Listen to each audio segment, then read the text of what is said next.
Hi, thank you so much for joining us here today. I'm so excited to invite my friend Zlatko Bijelic, creator, entrepreneur, mover and shaker, product innovator. He's here to share a lot of his experiences on his entrepreneurial journey. One of them is scaling an agency to seven figures, launching new products in the market, consulting, coaching, writing, personal brand. Can you tell us a little bit more about yourself? Anything I missed here? Yeah, no, I think that summed it up pretty well. But long story short, I started off as actually a project manager way back in like 2011, and transitioned through like project manager consulting, freelancing on like Upwork, and then going into more of like building an agency in the e-commerce space. And then I dove deep into product around 2017, 2018. And then I went even a little bit deeper into product at like the end of 21, beginning of 22, where I just had a bunch of different ideas and different things that I wanted to build out and solve some more small problems. So that's the evolution, and then now is just basically focusing on kind of reviving some of those smaller businesses and doing a lot of like marketing and writing online has been kind of my forte. So yeah, you summed it up really well though, Susie. I appreciate that. Thank you. Thank you. So like I know you're launching different products for different things. I know I participated in your journaling course as an example. I know Hmm. you're doing something in the home industry. So I know you're not a big fan of cold outreach overall, like just from all of the different, cookie jars you've been in, Yeah. business wise. You're not a big fan of cold outreach. So what are some of your like top ways for attracting new business from like a client acquisition lens? Like what are some of your organic methods you've used for your own business? And so before I get there, I don't want to, kind of shit on anybody what else they're doing, a lot of Yeah. like paid stuff and all that, but um, it just didn't fit into the mindset that I was in when it came to getting clients. I think I got a little bit lucky when I started on Upwork. I had to go obviously apply for jobs and different things to kind of get my profile up and running. But then there's this kind of like flip of the coin that happened once I got enough reviews and all these other things. That's why I was able to build basically my agency off the back of my freelance work, is because what I was doing is that I would get in as a project manager on a SaaS product or an agency level, and then all of a sudden I sort of got to see under the hood, and then the founder or whoever else was part of the team, oh hey, we need a designer, we need a developer. I started seeing these things popping up, whether it was in Slack or wherever, and these bells started kind of going off, and I started realizing, hey, there's something more here. Like I can bring people in because I'd already built sort of a network. And so when I started my agency, it was sort of this organic transition where my basically my Upwork profile that had been building up for a while, I started getting a lot of people reaching out to me at some point. Like when that coin flipped, I started to not have to apply for jobs anymore. People were reaching out to me just because they saw the reviews, they saw all these other things.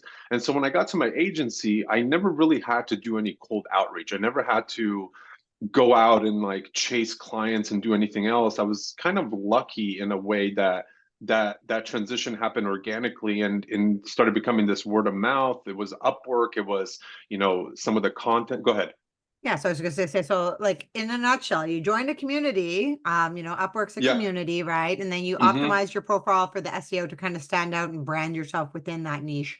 And then when you were building your profile and getting your reviews and your social proof and amplifying yourself within there, you kind of stumbled across your niche within the Shopify e-commerce space, right?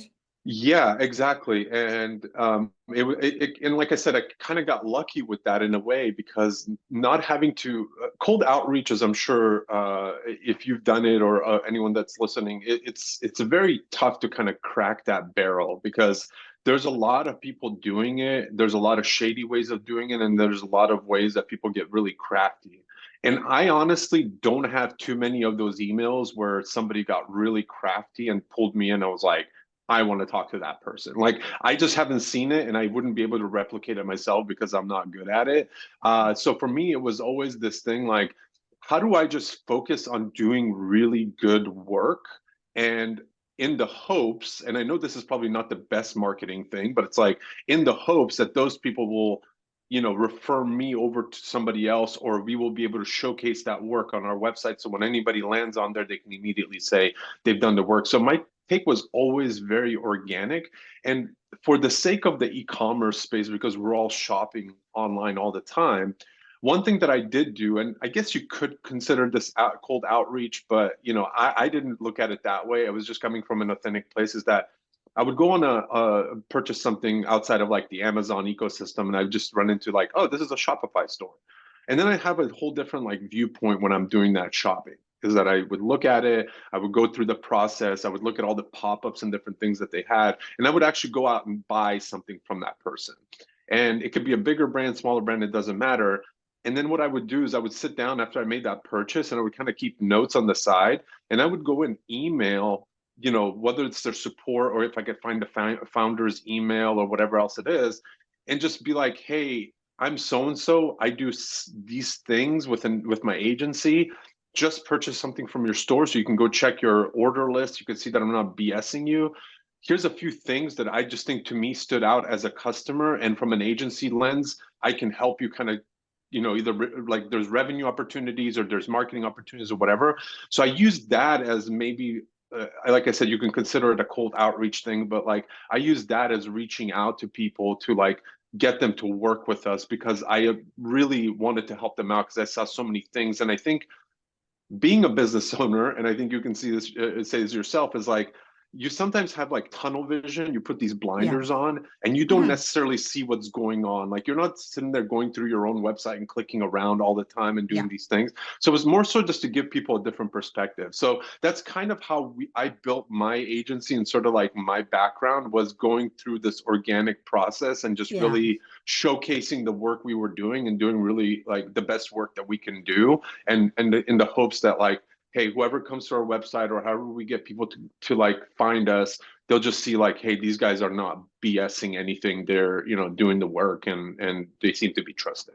So you were going in as a strategic advisor. So when you were doing Yeah. your outreach, you were coming in with very specific recommendations. And that's why it's Hmm. always so much easier to sell a consulting service. Because if you're giving somebody custom advice that's actionable and relevant to their Hmm. business, I mean, deals close themselves when you come in with that approach. Number two, when you were talking about just doing great work and hoping to get more, that is definitely one of the best ways to grow your business. Like I know somebody who just started freelancing lately too, and they just put their heart and soul into all the work for that one client, and that one client shared with their friends and shared with their That's it. friends. So and that's a big thing for me too, is like your customers, your existing customers are your best salespeople. Like if you can really make them happy and excited about you, they will tell you, share you with their friends and such. And that's certainly how I grew my business too. It's a great way is to, do your best work and not nickel and dime on margins and just try to do extra or deliver extra. And people always notice, right? Yeah, exactly. And I think also it's just like when you approach it in that way, there's no stipulations for the person to reach back out to you. And if you did a good enough job of pointing out certain things that they maybe didn't see or whatever, they're gonna see that authenticity through that email and just be like, wow, this person's like, they don't have anything to lose here. Like, or even if that person takes it somewhere else. I mean, there's so many times, Susie, I would make that list and I'd just be like, and if you're already working with an agency, like give them this list and have them analyze it, almost like I don't even need you to work with me. Like, I just hope Mhm. that you see this from a business perspective that, you can make some improvements. Yeah, I love it. That's great. And it's not cold outreach then. You're like actually you took the time and it's a personalized thing. It's not blasting 1,000 emails a day of some generic No, garbage, no, right? I've actually never used a cold outreach email system. And I hear about like Apollo and some of these other things that people have used. I've actually, like, if somebody talks to me about that, I was like, I have no idea what you're talking about. And I'm really happy about that because I don't dabble in that world. I think it's a pretty shady way of going about it. But again, not to knock what everybody else is doing. That's just Yeah. my opinion. Well, I mean, and how effective is it, right? Like, are you going to email a Yeah, thousand people and maybe one will reply? It's like, is that effective? Is that good for your reputation? Like, not sure. yeah, Um, exactly. so you grew a seven-figure agency, but now prefer to work as like more of that solopreneur model. Like I know it's like the big trend right now is these small companies, right? But you grew the seven-figure agency and now you prefer to work in a much smaller capacity. Can you share a little bit why you had that change of heart and why you prefer to stay small versus go bigger? Yeah, and I didn't do this to follow any kind of like trend or thinking like Oh, I this know. is, like this is like something that I should be doing. I kind of got to this point where the business outgrew what I wanted to do. Like I never uh I was so deep into the work that I never had this thing that I was going to grow a business to, this substantial, which was to me substantial, for some people might not be, like, a seven-figure business. And to me, that was always like, whoa, what did we just do? I remember looking at our like balance sheet and like our accounting, and my accountant emailing and be like, hey, like taxes are going to be outrageous. I'm like, how much money did we make? Like, I don't pay attention to a lot of that stuff. And I just remember looking at it and being like, whoa, I was like, this is insane. Like, I've never seen this kind of money in my life, like all these other things. And so to me, at some point, I had to take a step back, and I realized, I mean, a lot, our expenses alone, this is what hit me. It wasn't even the money we were making. The expenses alone every month on my payroll were about $50,000 in payroll. And I just remember thinking, like, oh my God, if this all goes down tomorrow, there's so many people depending on me. I had this like heaviness in my heart that I was just like, whoa, like if this goes down, like it's all sitting on my shoulders. And that might not be the case for, it's like a business, things go up and down, but I took this very personally. And so when I had that realization, I immediately thought to myself, like, I don't want to manage all of these people. Like, I almost prefer that somebody else either do this, or I sell the business and get it out of my hands before shit starts coming down, or crumbling. And so, kind of went through that process, put somebody else in a role, didn't work out, had to kind of jump back in. And when I jumped back in, I was like, okay, let's kind of like clear things up a little bit. Let's see where we can be a little bit more lean, trim things down. And honestly, Susie, it just like my heart just wasn't in it anymore. Like I didn't want to manage people. I didn't want to do client work. I didn't want to do day-to-day operations. Like I just didn't want to do any of that. It's just like the passion got sucked out of me so quickly when all that happened that I was just like, I burned out. I had like a bad burnout in 2021. I was just like, I don't want to do this. And I actually ended up, go ahead. Oh, yeah, I was gonna say, and I remember you saying too a while ago that you just didn't like that you weren't in control of your time anymore. Everything was all around your clients right now, deadlines and all their That's it. priorities. So people thought that they had more stake in you. And anyways, but I just remember That's that was it. a big light bulb moment too, right? It was. And thanks for bringing that up, because I think that was also why this transition was sort of a no-brainer for me, because I had to kind of like reset myself completely, because in 2022, when I had kind of come to this agreement with this person to like take over, the agency and kind of run everything and like take me out of it as much as I can, I just remember thinking to myself like, oh my God, there's like this burden got off my back, even though I was still in charge of, payroll and doing all these other things. But I wanted to go build stuff. Like I had all these like ideas about products and stuff. So I went off and basically tried to separate myself away from that as much as possible by building another agency solely focused on product, meaning that I wasn't dealing with clients, wasn't dealing, I built a small team, and we were just gonna take small ideas, bring them to life, and build this portfolio of things. And so that again, I got this, instant like surge of like energy. I was like, oh, this feels so much better. You get this like light bulb moment. You're like, oh my God, this feels so much better. Even if it's like 3 or 4 people and you're still kind of managing them, it doesn't feel like, I mean, we got to 26 people at the other agency. Like it was just a madhouse. I mean, Slack was popping off every day. My phone was just like, it was just, like you said, the control of time was completely gone. And I think to me, I realized like after all that happened, I was just like, man, there's so much people that worked with us, like clients that worked with us, they thought that they were working with me because I was so tied to the business that I couldn't separate myself. Like I couldn't step away and be gone for like a month without somebody emailing me on the side, be like, hey Z, like when we worked with you, these things weren't like a problem. Why are they becoming a problem now? And now I have to kind of go and talk to people and blah, blah, blah, like all these other things I just didn't want to deal with anymore. I'm like, there was times I wouldn't even answer my clients' emails. I'm just like, you know what? I'm going to forward this to somebody and have them take care of it because I just don't want to be involved. And I didn't feel good about that either. Like I was just like, that's kind of shady and shitty from like my side of things. So I couldn't find that balance. And I think for me, ended up being this whole thing. I was like, okay, how do I go back to focusing on creative work and stuff that I actually enjoy doing, and not having so many people depend on me in a sense of like payroll and their life and all these other things. I just want it to be more in a collaborative environment. And so for the sake of like this conversation, for me, like going out on my own and building my own products, whether it's courses or whatever, and different like SaaS products, I'm working more in a collaborative like setting with people where it's like everyone has skin in the game. Like at my product agency now, I've changed the whole model to be I come up with the idea, I have somebody build it, like a developer and a designer. They have stake in that business, and this is no like this is a simple like, hey guys, I have this idea. Do you want to like help me work on it? It's not a you have to do this type of thing, and it's just random people that I've ran into over my span of 10 years of doing this. And some people will say, no, I'm not interested. Other people will be like, dude, this is a great idea. Let's work on it. I'll build it out. And then I focus on doing the marketing or whatever else it is. And they have a stake in the business. They get a revenue share. They, if I end up selling the business, they're going to get a profit of the sale process and everything else. And so for me, it's like if I can get buy-in from people on my ideas and to be able to do my side of the work,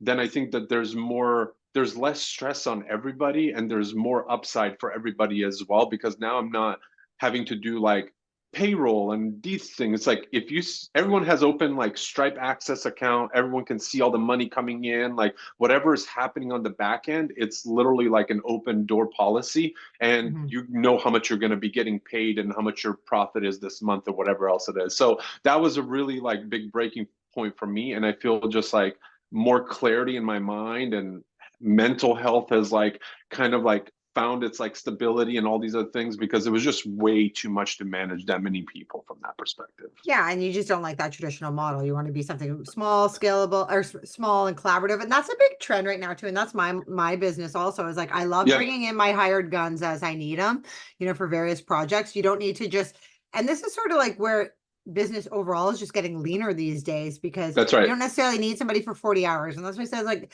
people on Google, like the UX is changing all the time on Facebook and in Google ads and all over. And I'm like, why is it changing so frequently? Is it just like people justifying their jobs? Because as the end user, I have to relearn how to use it. Like these people are too close to it. But like, why do we have to keep rejigging this over and over and over and over and over again? Whenever, like, I guess my point is like, I feel like there's a lot of busy work out there. And, Hmm. so there's the case for these collaborative things where people are just kind of bringing in their skills as they need it, based on the requirements, right? Versus just a Exactly. traditional employment, right? Exactly. And I think one of the skills didn't that I didn't have prior to doing all of this, like in the last 3 years, I really recognized how important, writing is, and like being able to communicate properly, whether it's with the outside world through social media or just to be able to talk to like the people you're working with and clearly communicate things. And I Mm-hmm. do believe that that was one of my biggest like drop offs as like somebody that was running a business, is that my communication wasn't always really clear. Like I had like a lot of mumbo jumbo in my mind, and I didn't know how to kind of distill that into something to say this is like we can execute this, or we need to do this step by step or whatever that is. And I think for me now, being able to clearly communicate, I can paint a much better picture for somebody to say yes or no a lot faster, rather than going through this whole like process of, hey, what's going to be on this side for me, or what if I don't do this, and all these other things. Like it's all kind of clear in the beginning. And I think for me, from a marketing perspective and just a business perspective, that's been probably one of the most effective tools that I've kind of put into my toolbox, is just a ability to communicate a lot more clearly to like writing. Oh, I love that. And especially because this was an area that, you said you had a weakness and you've really attacked it and doubled down on it and excelled and Yeah. thrived. So, and I know you've been working hard on, building your personal brand and sharing your creator story. I know you have your own podcast as well. Hmm. So how has sharing your story and, like obviously you've already talked about the transformation that writing has done for you, and I Hmm. know there's more, but how has starting to share your story and build your personal brand, help amplify your visibility, your impact, your revenue? Like, how has this new journey, evolved for you? In so many ways, and I think most importantly, like it's connections like you and I have been able to connect to create a network of like like-minded people, or people that are doing things that I might not be doing, and I'm doing things that they might not be doing, and be able to kind of connect and really build like long-term relationships. I think that's one of the biggest. The other one is I always felt this like uh over the 10, 12 years, 15, whatever amount of time I've been doing this in like the tech space, I feel like I had this like almost if you were just to keep throwing like clothes into like a closet and it just got overstuffed and you can't even shut the door anymore. I felt that that's like the way my brain was with like ideas, thoughts, and different things I've gone through and whatever that might be. And so when I started sharing a lot of my journey online by just literally posting on social media and all these other things, I just realized that that there was this almost like this compounding effect of people seeing you as somebody that can help them through their journey. And I've always been a really big fan of helping people in any way that I can, even in like real life, people that are, close friends or whatever else it is. And I felt like I can't reach everybody, in the world to help them in a personal way. But if this little nugget of information helps somebody just to look at things differently or change their mindset about something or influence them to like start their business that they've been sitting on, that to me was like really important. And out of that, creating that and creating a newsletter and all these other things, people simply started to like reach out to me and be like, hey, like, I'd love to get like some coaching from you, or I'd love to do this, or hey, have you thought about putting a course together? It's like the minute that you start putting stuff out, there's like 10 times more stuff that starts coming in your way that, like I said earlier, and sometimes the business people where you have our, tunnel vision, we have blinders on because we're focused on one thing, and you start getting these like ideas from other people where you just say, oh, I didn't even think about doing that. That's actually a really good idea. I literally have everything I need to do this, And so even just the journaling course that you mentioned before that, that's a very small component, but that to me was one of these things where I was like, I mean, I wish I had that. I always think about it from that perspective. I wish I had this when I started this. And I don't see anything out there like this that can help somebody, whether it's like starting an agency or becoming a freelancer or starting your first business or whatever that is. So I just try to create these small things to help people get off the ground and get started with whatever they're doing. So that was always my thing. So from a writing and personal brand perspective, I never wanted, like, I'm very multi-passionate when it comes to things, but I also want to amplify the fact that like it's really a lot easier than people perceive it to be to start a business or do something online and try different things. And I think when you start putting ideas and different things out into the world, people start to recognize that, and you start helping people when you don't, they might not ever reach out to you, they might not even DM you, they might not even post anything on you. Just assume that somebody's reading something out there and you've helped them in some way. And I think that's what keeps me going in terms of like momentum. I love that. That's a high vibration frequency too, to just have that energy and be putting that out there to just try to help other people, right? So that's a Yeah. good, altruistic reason to do it. And, writing for me, like for you, is like just a great way to scale yourself, right? Like you can Yeah. stay small, but have that big scale factor.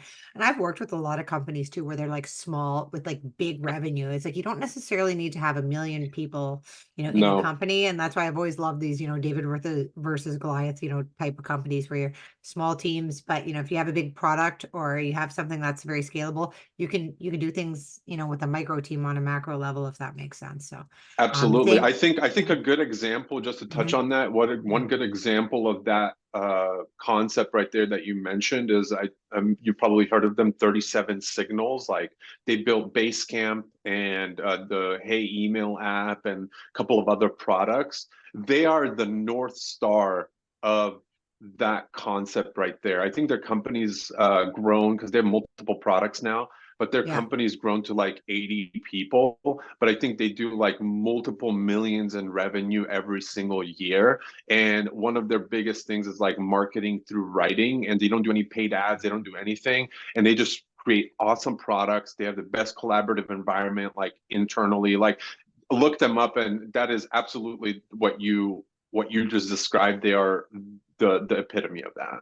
Okay, I'll have to check them out because it's Yeah. always cool to see. Because there's all at the end of the day, people have to lean into the things that work for them, right? Especially from that Hmm. client acquisition. Like everyone who's come on here to chat so far, everyone has their own way of going about it and a different approach and a different philosophy. So, you take the pieces and where you get your inspiration from people like yourself that come on and share Hmm. their expertise and you kind of, make it your own, right? But I like the Exactly. small, I like the small but mighty model myself. So, we're And on. especially like for you, you have a family, right? So you need that time to be able to do family things. You need to be able to be with your kids. You need to be able to do that. So like Yeah, it's you got to find that reasonable balance between like, hey, I just need to get a bunch of work done in like a short period of time and yeah, make sure that nobody's breathing down my neck. And I want to go spend, 5 hours, 7 hours, 10 yeah. hours out of the day playing with my kids or going out with, my spouse or whatever that Sure. is. And that I think makes the work that much better when you know you have that space to do the family things. Like they definitely feed off each other, and I think that's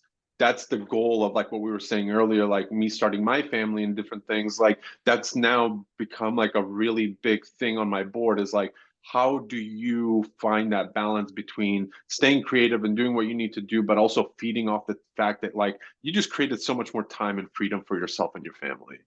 Absolutely. And I just can't work 12-hour days anymore. No, I can't get up. no. I used to get up in the morning before my first daughter would be awake. I would get up and I would work a few hours. Like I cannot do the volume of time anymore that I used to. So I have to be doing Hmm. high leverage things. And that was sort of like that's why I say like God, universe, whatever, like played the ultimate joke on me by making me have kids. Cause like that really washed me away from my Hmm. workaholic and seeing my identity and my work and stuff. And to your Hmm. point, you need to find that balance. And it's like at the end of the day, it's like it was a reality check for me because my life was only business, all business, business, business. And now it's like, okay, I actually do care about having a quality of life and having more free time and not just being work, work, work, work, work, work, work all the time.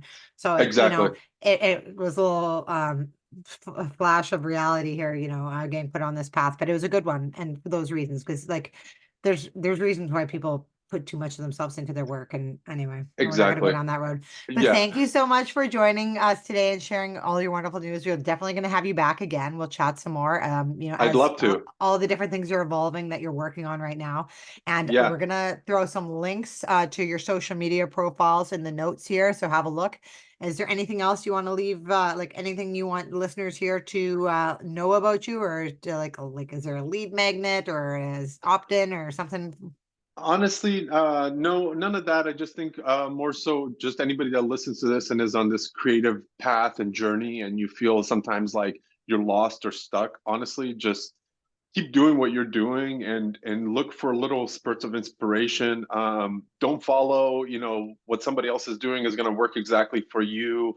I think we've all tried and done sort of like templated work, and I be the first one to say I've been guilty of that as well. Where certain parts of my life where I felt stuck, and I was like, oh, maybe this little thing that this person did can be exactly the same thing I use. It's never the case. Like whatever you see out there, twist it and tweak it into what works for you. You have family, you have different circumstances, you have a different lifestyle. So build for yourself and don't just try to copy what somebody else is doing. And I think Oh, I that's been love the that. most, like don't chase these numbers of like followers and all this other stuff. Just know that like the real stuff happens in the background that you don't see. Like I said earlier, you're helping people out there. Just share online. Like I can't Stay help and like visible, right? stay visible and just be like the person that's just there consistently showing up, and over time, that's the person that's going to end up having a winning result. And you just got to keep showing up, and